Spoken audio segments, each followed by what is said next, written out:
జై శ్రీమన్నారాయణ. అందరికీ నమస్తే. Welcome to my channel journey with ma'am. ఈరోజు ఒక మహిమాన్వితమైన ఆలయం గురించి తెలుసుకుందాము. ప్రపంచంలోనే రెండవ దేవాలయమైన శ్రీ జగజ్జనని ఆలయం నంద్యాలలోని ఈ ఆలయ విశేషాలను ఈరోజు తెలుసుకుందాం. అంతకన్నా ముందు నా ఛానల్ని సబ్స్క్రైబ్ చేసుకోండి. ఈ వీడియోని పూర్తిగా చూడండి, లైక్ చేయడం మర్చిపోవద్దు. శ్రీ జగజ్జనని ఆలయం ప్రపంచంలోనే మొట్టమొదటిగా హిమాలయ పర్వతాలలో ఉంది. తర్వాత మన నంద్యాలలోనే శ్రీ జగజ్జనని ఆలయం ప్రపంచంలోనే రెండవ ఆలయంగా వెలసింది. ఇక్కడ భక్తులను వాళ్ళ కోరికలను తీర్చడానికి అమ్మవారు ఇక్కడ కొలువై ఉంది. ఈ ఆలయానికి ఎన్నో ప్రత్యేకతలు ఉన్నాయి. ఇప్పుడు మీరు తెలుసుకోబోయేది ఆషాఢ మాసం గురించి.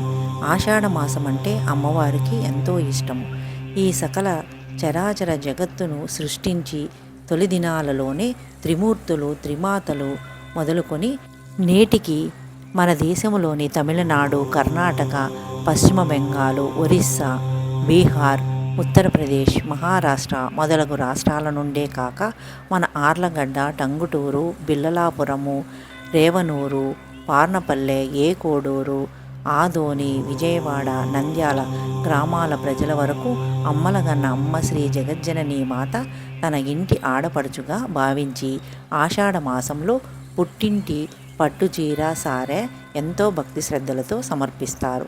సర్వ జగత్తు శ్రేయస్సును కొరకు ఈ కలియుగములో భక్తులు ఆషాఢ మాసంలో ఆ తల్లికి ఎంతో భక్తి శ్రద్ధలతో, తప్పెట్లతో, మేళతాళాలతో, కేరళ వాయిద్యాలతో శ్రీ జగజ్జనని మాతకు పుట్టింటి పట్టుచీర, సారె, పసుపు కుంకుమలు సమర్పిస్తారు.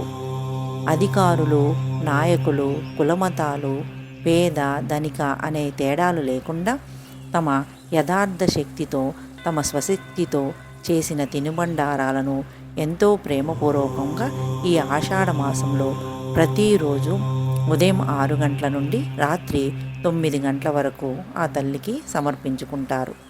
ప్రపంచంలోనే రెండవ మూర్తిగా మన నంద్యాలలో వెలసిన ఆ జగజ్జనని అమ్మకు ఎంతో ఇష్టమైన ఆషాఢ మాసంలో భక్తులు తమ పిల్ల పాపలతో, పాడి పంటలతో, సుఖ సంతోషాలతో, ఆయురారోగ్యాలతో, అష్టైశ్వర్యాలతో తులదూగుతూ తమ తర్వాత తరాలు కూడా కూడు గుడ్డ నీడకు లోటు లేకుండా చూడమని ఆ తల్లిని వారు మనసారా ఆ జగన్మాతకు చీర, సారే సమర్పిస్తారు. హిమగిరుల నుండి సిరులు కురిపించడానికి నంద్యాలకు వచ్చిన ఆ జగజ్జనని మాతకు ఊరు వాడ అనే తేడా లేకుండా ప్రజలందరూ తమ గ్రామాల నుండి కదలి వచ్చి ఆ జగజ్జనని మాతను మమ్మల్ని కాపాడు తల్లి, మమ్మల్ని చల్లగా చూడు అమ్మ అంటూ ఒక ఉత్సవంలా, ఒక ఊరేగింపులా, ఒక మహాసముద్రములా ఆటపాటలతో అమ్మ కోసం, అమ్మ కటాక్షం కోసం మేము నీ బిడ్డలము తల్లి అంటూ ఆషాఢ మాసంలో నీకు పుట్టింటి పట్టుచీర, సారె తెచ్చాము తల్లి అంటూ తండోపతండాలుగా ఒక ఉత్సవంలా ఆ తల్లికి వారు తెచ్చిన చీర, సారె సమర్పించుకుంటారు. శ్రీ జగజ్జనని అమ్మవారికి పుట్టింటి పట్టు చీర, సారె అనే మహోత్సవము ప్రతి సంవత్సరము ఆషాఢ శుద్ధ పాడ్యమి నుండి అమావాస్య వరకు జరుగుతుంది. ఈ నెల రోజులు కన్నుల పండుగలాగా ఉంటుంది. ఈ ఆలయంలో ఈ మహోత్సవం ఒక్కటే కాదు, రాహుకాల పూజలు, యమగండ పూజలు, పౌర్ణమి, అమావాస్య పూజలు కూడా జరుగుతాయి. మన దేశంలో శ్రీకాళహస్తి తర్వాత ఈ ఆలయం మాత్రమే గ్రహణ కాలంలో మూయకుండా తెరచబడి ఉంటుంది. ఎందుకంటే శ్రీకాళహస్తిలో లాగా ఇక్కడ కూడా రాహుకాల పూజలు జరుగుతాయి కాబట్టి గ్రహణ సమయంలో ఈ ఆలయాన్ని కూడా మూయరు. అది ఈ ఆలయం యొక్క మరొక విశిష్టత.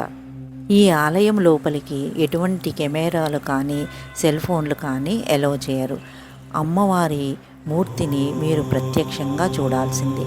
ఆ దివ్యమంగళ స్వరూపాన్ని చూడాలంటే మీరు ఖచ్చితంగా ఆ ఆలయానికి వెళ్ళి తీరాల్సిందే. ఈ వీడియో నచ్చి ఉంటే లైక్ చేయండి, షేర్ చేయండి. మళ్ళీ మరో కొత్త వీడియోతో కలుస్తాను. అంతవరకు సెలవు.